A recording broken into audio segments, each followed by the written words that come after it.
नमस्कार दोस्तों, बहुत बहुत स्वागत है आज आपका। आज की बात, भोर की बात, हमारी बात, आपकी बात में हम आपसे जुड़ चुके हैं। मुझे उम्मीद है कि आप भी हमसे जुड़ चुके होंगे। इसके लिए बहुत बहुत धन्यवाद आपका। और आज सोमवार है, नवरात्रि का दूसरा दिन है, माँ ब्रह्मचारिणी का दिन है। माँ की कृपा और करुणा आप लोगों के ऊपर बनी रहे और आप सभी लोगों को नवरात्रि की ढेर सारी शुभकामनाएं। बहुत बहुत शुभ हो आपको। बहुत लोग आप में से व्रत होंगे 9 दिन का। मैं भी व्रत हूँ, लेकिन एक तरह से कहा जाए तो आधा अधूरा व्रत हूँ। वो मैं अभी दिन में तो फल फूल वगैरह कुछ वो खा के काम चल जाता है, लेकिन रात में जो है वो मैं एक टाइम खा रहा हूँ, और वो जो है बिना लहसुन प्याज का खाना। तो एक तरह से व्रत जैसा ही है। पूरी तरह से तो व्रत नहीं कह सकते, लेकिन व्रत जैसा ही है। और एक टाइम खाइए। 9 दिन में होगा क्या कि सब बॉडी में जितने भी टॉक्सिक्स चीज़ें होंगी वो निकल जाएंगी। I think so. तो उम्मीद है 9 दिन तक व्रत चलता रहेगा। आप लोगों को भी, जिसमें से जो भाई बहन हमारे व्रत होंगे तो वो उनका भी व्रत चलता रहेगा। और 24 तारीख को दशहरा है, आपको पता है। उसके पहले माँ दुर्गा की मूर्ति स्थापित होगी सप्तमी को। और उम्मीद करता हूँ कि आप लोग जो है पंडाल घूमने ज़रूर जाएंगे। तो पंडाल से याद आया मुझे कि कोलकाता में आज हमारे गृह मंत्री अमित शाह जा रहे हैं, और वहाँ पे कोई स्क्वायर समिति है, दुर्गा पूजा की समिति है। उसने जो पूरा पंडाल बनाया है वो राम मंदिर की तर्ज पे बनाया है। तो पंडाल बनाने वालों का कहना है कि साहब, राम मंदिर तो अभी जनवरी में उद्घाटन होगा उसका, लेकिन उसका मॉडल का उद्घाटन हम आज ही कर रहे हैं। और उस मॉडल को, मतलब पंडाल का उद्घाटन करने के लिए जो है गृह मंत्री अमित शाह खुद पहुँच रहे हैं कोलकाता। तो कोलकाता में इसका आज उद्घाटन होगा। मेरे भाई बंधु अगर कोई कोलकाता में होंगे तो मुझे उस पंडाल की फ़ोटो वीडियो, अगर आप मौजूद हों वहाँ पे, तो मुझे ज़रूर बना के भेजिएगा। और मैं कोशिश करूँगा कि अपने चैनल पे चलाऊँ ताकि बाकी लोग भी इसको देख सकें। काफ़ी उत्सुकता है लोगों में राम मंदिर को लेकर, और जिसकी तैयारियाँ ज़ोर शोर से चल रही हैं। आपको पता है कि 22 जनवरी को जो है रामलला की प्राण प्रतिष्ठा होने की संभावना है मंदिर में। और 16 से 22 जनवरी तक जो है लगातार वहाँ पर पूजा अर्चना वगैरह जो भी करना है, जो भी रिचुअल्स होंगे वो लोग करेंगे। और उम्मीद ये है कि 26 जनवरी से बाकायदा जो है आम लोगों के लिए राम मंदिर खोल दिया जाएगा। तो जो भी भाई बहन मेरे कलकत्ता में हैं, अगर आसपास कहीं हो उस पंडाल के, और आज उद्घाटन होने जा रहा है हमारे गृह मंत्री अमित शाह के हाथों, तो अगर आप वहाँ हो तो मुझे फ़ोटो वीडियो ज़रूर भेजिएगा। मेरा नंबर मैं आपको बता दे रहा हूँ, 9415227299। इस पे मुझे व्हाट्सएप या टेलीग्राम पे आप मुझे भेज सकते हैं। वंस आई रिपीट मोर, एक बार फिर मैं दोहराता हूँ, 9415227299, 9415227299। तो इस नंबर पर मुझे फ़ोटो ज़रूर दीजिएगा, मुझे खुशी होगी। तो चलिए बढ़ते हैं आगे और बात करते हैं क्रिकेट की।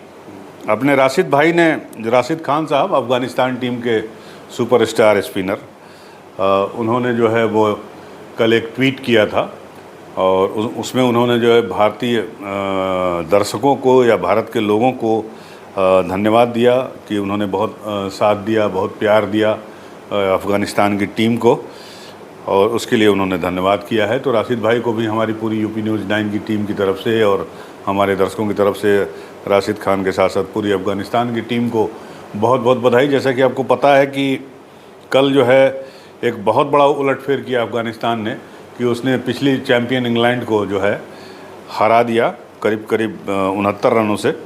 285 रन पहले अफ़गानिस्तान ने बैटिंग करके बनाए थे, और इंग्लैंड ने टॉस जीता था, उसने फील्डिंग करने का फ़ैसला किया और बैटिंग दी अफ़गानिस्तान को। 285 रन अफ़गानिस्तान ने बजाए। गुरबाज और उनके दूसरे जो सलामी बल्लेबाज हैं उन्होंने काफ़ी अच्छी बैटिंग की। गुरबाज ने 80 रन बनाए और 285 के जवाब में जब इंग्लैंड की टीम उतरी तो वो 40.3 ओवर में 215 रन बना के ऑल आउट हो गई। अफ़गानिस्तान के तीनों जो स्पिनर हैं उन तीनों स्पिनर ने 3-3-6 और 2-8 विकेट बांटे। राशिद ने और आपके जो है मुबीज़ ने बहुत अच्छी गेंदबाजी की। कल मैं देख रहा था थोड़ा, उसमें जो है मुजीबुर रहमान ने 16 बॉल पर 28 रन और 51 रन देकर 3 विकेट लिया। उन्होंने 28 रन बनाए और 51 रन देकर 3 विकेट लिए और उन्हें मैन ऑफ द मैच चुना गया और इंग्लैंड 215 पे ऑल आउट हो गया, आपको पता है। और इस तरह से जो है एक बहुत बड़ा उलटफेर किया अफ़गानिस्तान की टीम ने। इसके पहले 2015 में उसने वर्ल्ड कप में स्कॉटलैंड को हराया था। तो एक तरह से अफ़गानिस्तानियों की फ़िरकी में जो है वो फंस गया इंग्लैंड बेचारा, और बड़ा ही ये रोमांचक स्थिति में पहुंच गया अब ये आपका वर्ल्ड कप, क्योंकि आज एक मुकाबला लखनऊ में होने जा रहा है कान्हा स्टेडियम में। तो इस स्टेडियम में जो मुकाबला होगा वो होगा श्रीलंका और ऑस्ट्रेलिया के बीच में। तो इसमें जो है पहले तो मैं आपको बता दूं कि ऑस्ट्रेलिया और श्रीलंका के बीच कुल 102 मैच हुए हैं वनडे के, जिसमें से ऑस्ट्रेलिया ने 63 मैच जीते हैं, ऑलमोस्ट 50% से ज़्यादा, और श्रीलंका ने जो है 35 मैच जीते हैं और बेनतीजा 4 रहे हैं। और ऑस्ट्रेलिया श्रीलंका का ये वर्ल्ड कप का 14वां मैच है और अफ़गानिस्तान और इंग्लैंड का जो मैच था वो 13वां मैच था।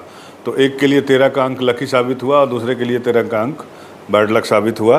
तो आज इनका मुकाबला है। तो अफ़गानिस्तान की बॉलिंग के बारे में थोड़ा सा मैं आपको बता देता हूँ। इसमें निकला हुआ है, ये नवार टाइम्स अखबार है मेरे हाथ में। तो इसमें जो बॉलिंग की है इनके गेंदबाजों ने, खासकर स्पिनर ने, जो 3 स्पिनर ने इनके शानदार परफॉर्मेंस दिया है। Mujeebur Rahman 10 over 1 maiden 51 run 3 wicket, गजब। Fazal Haq Farooqi 7 over 50 run 1 wicket. Naveenul Haq 6 over 1 maiden 44 run 1 wicket. Mohammad Nabi बहुत ही शानदार गेंदबाजी की इन्होंने, 6 ओवर 16 रन 2 विकेट। और राशिद खान, इंग्लैंड की पारी को ख़त्म करने का श्रेय इन्हीं को जाता है। आखिरी बल्लेबाज जो आउट हुए वो नमीनुल हक को इन्होंने आउट किया। वो आपके तो राशिद भाई का जो बॉलिंग विश्लेषण है वो ये है, 9.3 ओवर 1 मेडन 37 रन और 3 विकेट। बहुत ही ज़बरदस्त बॉलिंग। अजमतुल्लाह उमर जाई ने 2 ओवर किए, 13 रन दिए, कोई विकेट नहीं लिया। और इस तरह से अफ़गान की फिरकी में जो है इंग्लैंड फंस के उड़नछू हो गया। और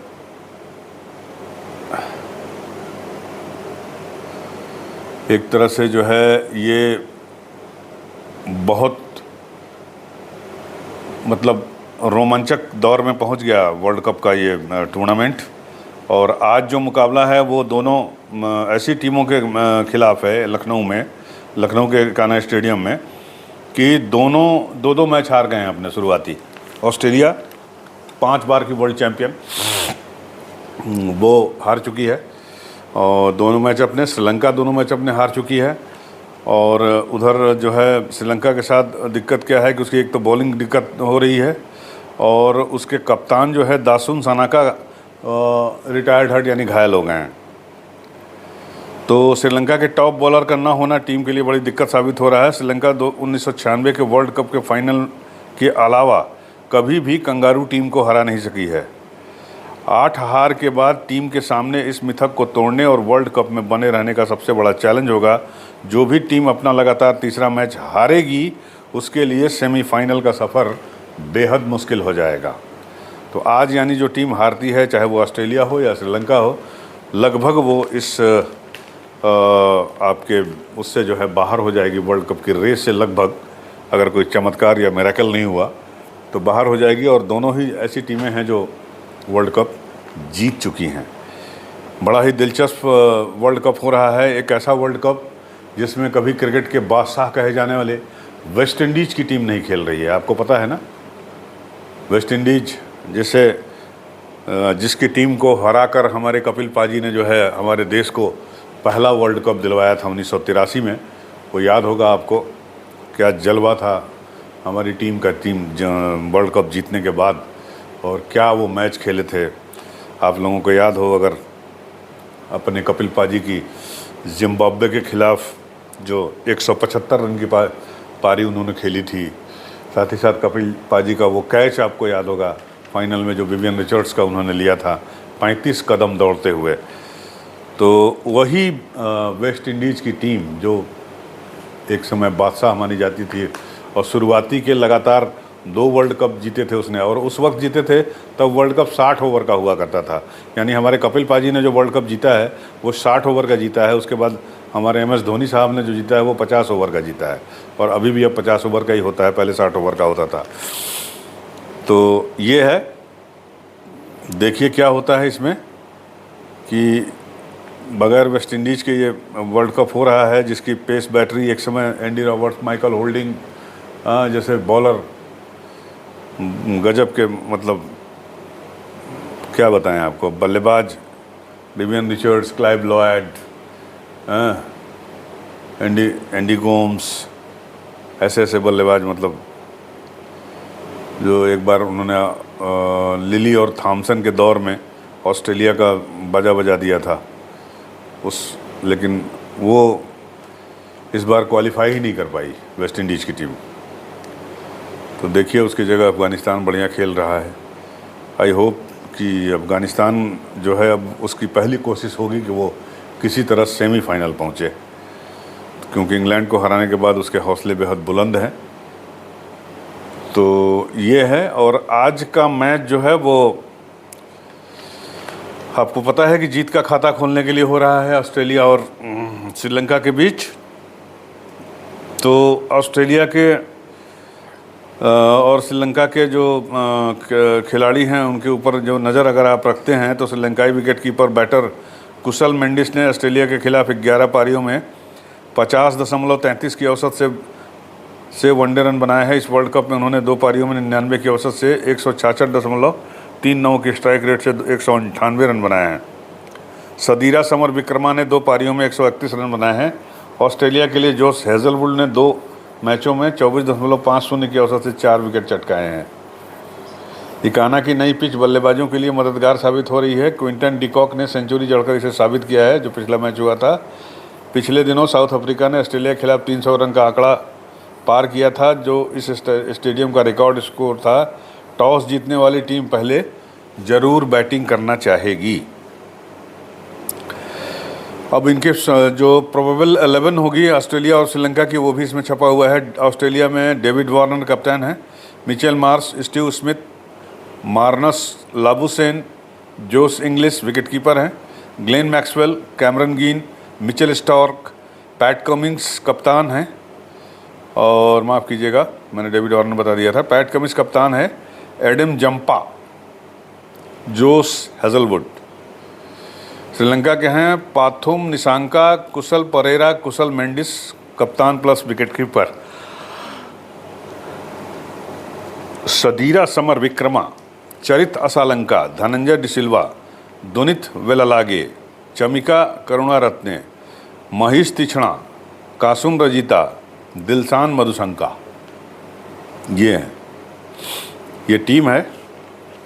और जो लखनऊ में हमें देख रहे हैं या लखनऊ में हमें सुन रहे हैं, तो कुछ जिनको जाना है इकाना स्टेडियम, मैं तो मना कर दिया भैया कि मैं नहीं जाऊंगा। 2 टिकट मिला था मुझे, हमारे दोस्त हैं वो हमको दे रहे थे कि ले लीजिए जाइए, अब दिखाइएगा। भैया कौन जाए?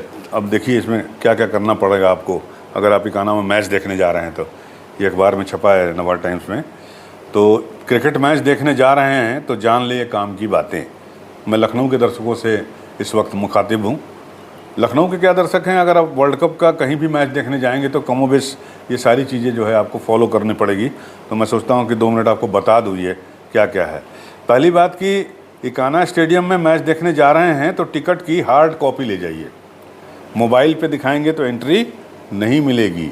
और संभवतः ये बाकी स्टेडियमों पर भी लागू होगा कि आपको अपने टिकट की हार्ड कॉपी बुक माई शो से या जहाँ से भी आपने टिकट लिया है तो उसको जो है उसकी हार्ड कॉपी अपने पास रख लीजिए। अगर काउंटर से टिकट लिया है हार्ड कॉपी तो कोई बात ही नहीं है। दूसरी बात कि गाड़ी लेके जा रहे हैं तो वर्ल्ड कप मैच के टिकट के साथ पार्किंग के पास के साथ ही कलर कोडेड स्टिकर दिया गया है। समझ गए आप? आपकी गाड़ी पे लगा होना चाहिए। टिकट धारक अपने वाहनों पर कलर कोडेड स्टिकर जरूर चस्पा करें। पास के कलर के अनुसार वाहन पार्क करने की अनुमति होगी। जिस क्लास का आपका टिकट होगा उसी क्लास के हिसाब से आपको पार्किंग का पास मिलेगा और आपको वो स्टिकर जो है वो अपनी गाड़ी पे चिपकाना है आगे, और अब तब आपको जगह मिलेगी अंदर जाने के लिए और आप जब पार्किंग में जाके गाड़ी खड़ी कर पाएंगे। स्टिकर नहीं होने पर वाहन को स्टेडियम की पार्किंग में एंट्री नहीं दी जाएगी। तो ये तो एक ज़रूरी काम है कि हार्ड कॉपी ले जाइए टिकट का और उसमें जो पार्किंग में के हिसाब का जो स्लॉट अलॉट हुआ है उसके हिसाब से पार्क करिए। अब सुनिए, 3 घंटा पहले पहुंचिए।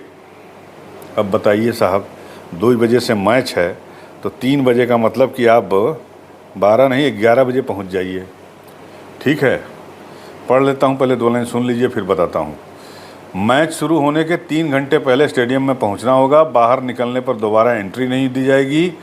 मतलब बाहर सुसु पोटी लग गई, अगर बाहर गए आप तो फिर गए, दोबारा अंदर नहीं जाएंगे। वीवीआईपी की सुरक्षा में लगे कर्मी असलहा लेकर प्रवेश नहीं करेंगे। जो वीवीआईपी लोग अपने साथ गनर लेके चलते हैं तो उनके लिए ये है कि भाई गनर को अंदर प्रवेश करने नहीं दिया जाएगा। अगर टिकट है तो दिया जाएगा, लेकिन फिर वो गन लेके नहीं जा पाएगा। अब जहाँ पे जो सुरक्षा कर्मी तैनात हैं उनको भी कलर कोड दिया गया है, कलर कार्ड दिया गया है। सुरक्षा कर्मियों को भी कलर कोडेड ड्यूटी कार्ड दिया जाएगा। कलर पॉइंट के अनुसार ही ड्यूटी करनी होगी। माने जिसका जो कलर होगा उसको वहीं खड़ा होना होगा। वो वीआईपी के लिए अलग कलर होगा, आम लोगों के लिए अलग कलर होगा। मैच के दिन स्टेडियम काउंटर पर टिकट की बिक्री नहीं होगी। आप में से कोई लोग अगर ये सोच कर स्टेडियम पहुँच रहे हैं आज चाहे कभी भी कि आज के दिन जिस दिन मैच है उस दिन टिकट काउंटर से टिकट आपको मिल जाएगा, तो ऐसा नहीं होगा। बाकी ट्रैफिक का वो जो लिखा हुआ है ये तो आपको पता ही है कि ट्रैफिक का बड़ा नियम कानून बनता है, लेकिन जब भीड़ निकलती है वहाँ से मैच देखने के बाद तो सारे ट्रैफिक कानून ध्वस्त हो जाते हैं। क्योंकि जो शहीद पथ है एकाना स्टेडियम से सटा हुआ, जो आप चाहे दाएँ पीछे जाइए चाहे आगे जाइए, एक वही रास्ता है और एक अहिमा मऊ चौराहा है।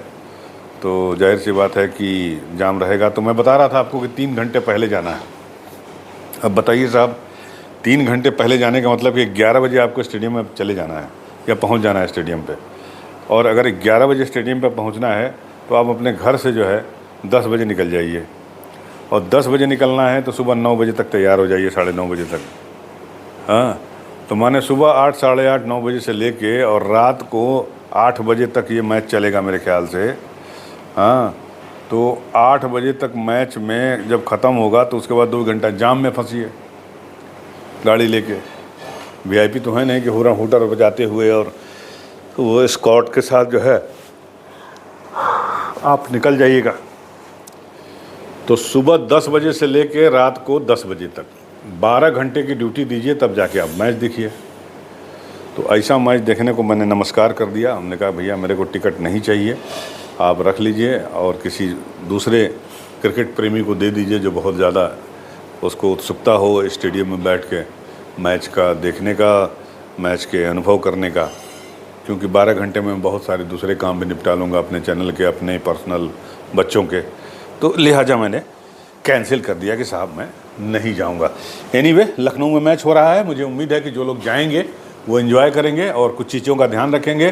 पानी अंदर नहीं ले जा सकते आप और कोई दूसरा चीज़ नहीं ले जा सकते। इसमें लिखा है आखिरी चीज़, वो भी मैं बता दे रहा हूँ आपको कि स्टेडियम में पानी की बोतल, लाइटर, केन, ज्वलनशील पदार्थ यानी पटाखे वगैरह ये मत लेके जाइएगा। आतिशबाजी, हथियार, लोहे की वस्तु, सिक्का भी नहीं ले जा सकते। अगर जेब में सिक्का हो तो उसे निकाल दीजिएगा। बैग और अन्य आपत्तिजनक वस्तुएं, पोस्टर, बैनर, ये सब ले जाने पर प्रतिबंध है। स्टेडियम में आप बोतल पानी की नहीं ले जा सकते, लेकिन स्टेडियम में दर्शकों को पेयजल उपलब्ध करवाया जाएगा। इसके अलावा आप ले क्या जा सकते हैं, बेबी फूड ले जा सकते हैं। अगर आपके साथ बच्चा है तो डायपर उसका ले जा सकते हैं और मोबाइल और पर्स ले जाने की अनुमति होगी। अब स्टेडियम में जो पेयजल उपलब्ध कराएंगे तो घूम घूम के पिलाएंगे कि बोतल जो है बेचेंगे 20 रुपए की बोतल 50 रुपए में या 100 रुपए में, पता नहीं, मैं तो गया नहीं। अब जो जाएगा उससे पूछेंगे कि भैया पानी कैसे सप्लाई फ्री हो रही थी, हर घर हर नल वाली की बोतल वाली हो रही थी, और बोतल वाली हो रही थी तो कितने में हो रही थी। तो ये चीज़ें हैं, मैंने आपको बता दी। अब जो लोग मैच देखने जा रहे हैं वो अपना उसी हिसाब से तैयारी कर लीजिएगा। तो चलिए, ये तो हो गया क्रिकेट का मैच, वर्ल्ड कप का मैच। अब आते हैं, एक हमारी सांसद हैं, अभी मैं कोलकाता की बात कर रहा था कि आज अमित शाह कोलकाता जा रहे हैं, जाहिर सी बात है वहाँ पंडाल का उद्घाटन करेंगे तो कुछ बोलेंगे भी। टीएमसी और बीजेपी की प्रतिद्वंदिता या लड़ाई जो भी कह लीजिए, तो वो तो जग जाहिर है। तो अब जो महुआ मोइत्रा है, जो सोशल मीडिया पर कल 24 घंटे से जो है ट्रोल हो रही हैं, उनका एक फ़ोटो बड़ा वो हो रहा था, वायरल हो रहा था, जिसमें वो शशि थरूर के साथ बैठी हैं और ग्लास में कुछ लिया हुआ है उन्होंने। अब वो क्या है भगवान जाने, वो तो शशि थरूर जानते होंगे या महुआ मोइत्रा जानती होंगी, लेकिन उसको लेके लोग तरह तरह के कमेंट्स कर रहे हैं और उस फ़ोटो को रीट्वीट कर रहे हैं, मतलब दोबारा रिपोस्ट कर रहे हैं और तमाम जो है वायरल कर रहे हैं। और उसके बाद बीजेपी के जो एक सांसद हैं निशिकांत दुबे, तो निशिकांत दुबे जी ने लोकसभा अध्यक्ष ओम बिरला को चिट्ठी लिखकर टीएमसी सांसद महुआ मोइत्रा के खिलाफ एक जांच समिति गठित करने और उन्हें सदन से तत्काल निलंबित करने की मांग की है। अब क्यों मांग की है? ये फ़ोटो जब कल वायरल हो गया उसके बाद से ये मामला हुआ है। अब उन्होंने देखिए क्या कहा है। ओम बिरला जो हमारे लोकसभा स्पीकर हैं, उन्होंने आरोप लगाया है कि संसद में सवाल पूछने के बदले महुआ मोइत्रा और व्यवसायी दर्शन हीरानंदानी के बीच रिश्वत का लेन देन हुआ था, कैश एंड काइंड में। कैश एंड काइंड तो आप समझते ही होंगे। दुबे ने इसे विशेषाधिकार का उल्लंघन, सदन की अवमानना और आईपीसी की धारा 120A के तहत क्रिमिनल ऑफेंस करार दिया है। तो निशिकांत दुबे ने एडवोकेट जय अनंत देहाद्राई से मिले पत्र का हवाला देते हुए, ये कोई वकील होंगे जय अनंत देहाद्राई, इनके बारे में मुझे कोई जानकारी नहीं है, से मिले पत्र का हवाला देते हुए स्पीकर को लिखा है कि महुआ मोइत्रा ने सदन में सवाल पूछने के लिए एक बिजनेस टाइकून से कैश और गिफ्ट लिया। टीएमसी सांसद ने इसके बदले अडानी ग्रुप से जुड़े प्रश्नों को संसद में पूछा। अब उनका कहना है कि 61 प्रश्न पूछा उन्होंने, महुआ मोइत्रा ने लोकसभा में, और उसमें से 50 प्रश्न जो थे, सवाल मतलब, वो अडानी ग्रुप पर केंद्रित थे। यहाँ तक कि बार बार इसे सरकार से जोड़ते हुए उन्होंने पीएम नरेंद्र मोदी और गृह मंत्री अमित शाह पर भी निशाना साधा ताकि कोई उनकी मंशा पर सवाल न उठा सके। उधर मोइत्रा ने भी अपना एक्स पर, मतलब वही ट्विटर जो पहले था अब एक्स हो गया है, फिर उन्होंने ट्विटर वार हो रहा है, तो उन्होंने भी कुछ लिखा है, पलटवार किया है। उन्होंने सिलसिलेवार कई पोस्ट किए और लिखा है कि अगर अडानी ग्रुप मुझे चुप कराने के लिए संदिग्ध डोजियर पर भरोसा कर रहा है तो मैं उन्हें सलाह दूंगी कि वे अपना समय बर्बाद न करें और अपने वकीलों का सही से इस्तेमाल करें। मोइत्रा मतलब महुआ मोइत्रा ने स्पीकर ओम बिरला जी को भी टैग करते हुए लिखा है कि झूठे हलफनामे पर जांच खत्म करें और उसके बाद जांच समिति का गठन करें। देखिए अब क्या होता है, मैंने पैसा लेकर सवाल भी पूछा जाता है, ऐसा भी होता है। बहुत अरसे से इस तरह का ये सवाल उठता है कि भाई कई सांसद या विधायक जो है सदन में पैसा लेके भी सवाल पूछते हैं। तो अब पता नहीं इसमें कितनी सच्चाई है कितनी नहीं है, मुझे तो नहीं पता है। लेकिन हम निशिकांत दुबे जी कह रहे हैं तो बिना आग के धुआं तो उठता नहीं है, तो ऐसा तो कुछ ज़रूर हुआ होगा कि जो है वो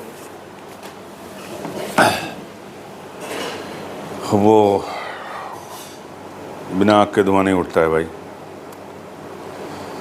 तो चलिए अब चलते हैं, आपको ले चलते हैं गाज़ा पट्टी। गाज़ा अंजर अटैक, 4000 लोग जो है मारे गए। जिसमें से 2500 के करीब जो है फ़िलिस्तीन की तरफ से मारे गए हैं और 1500 के करीब जो है वो इज़राइल की तरफ से मारे गए हैं।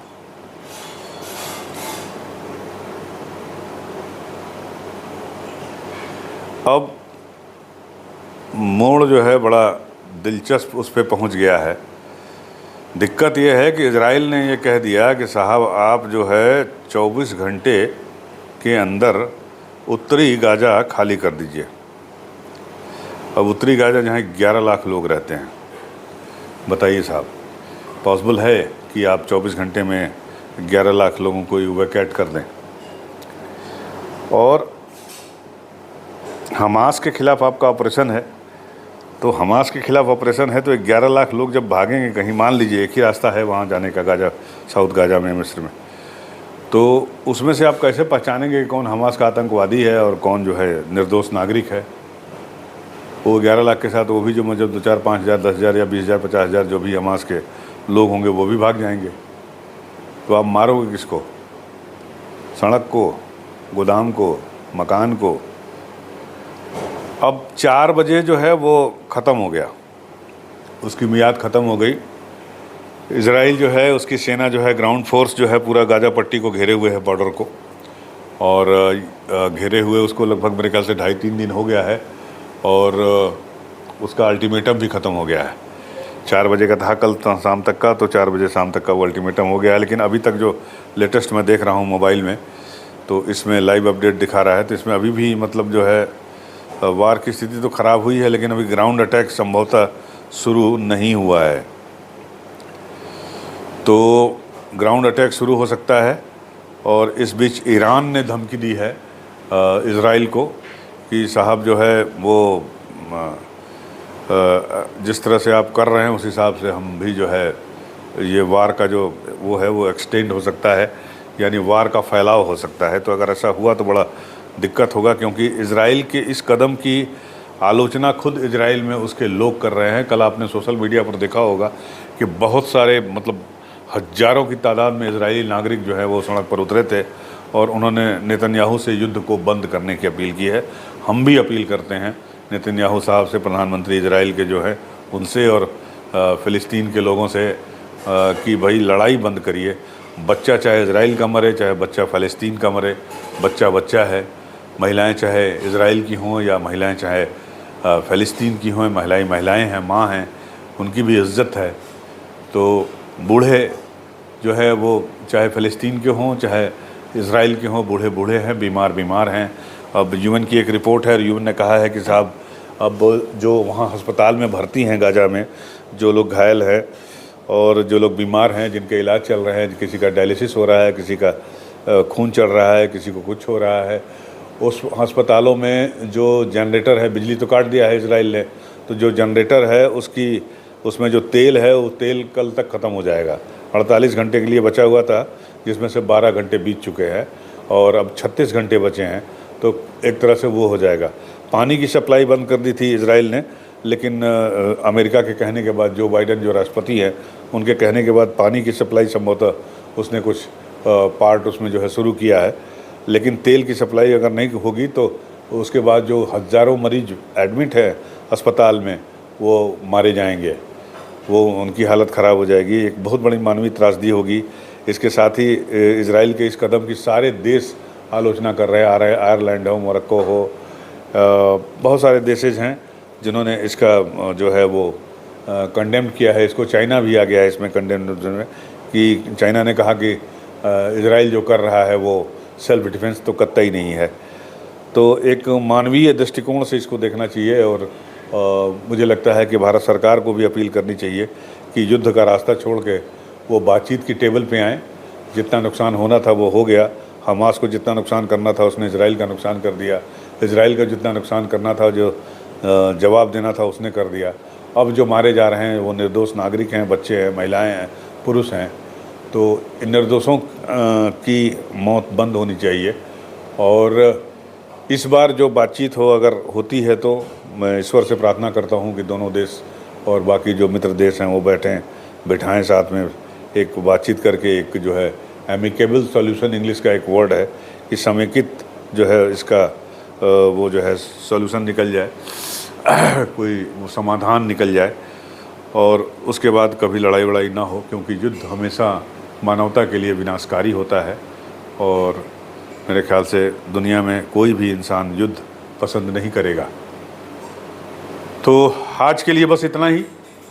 मुझे लगता है कि मिलते हैं फिर आपसे अपने चैनल में अगले वीडियो पे। आप हमारे चैनल को लाइक ज़रूर मार दीजिएगा, एक सब्सक्राइब बटन ज़रूर दबा दीजिएगा ताकि आपको जो है अपडेट मिलती रहे और आप सबका दिन शुभ हो, अच्छा हो, बेहतर हो।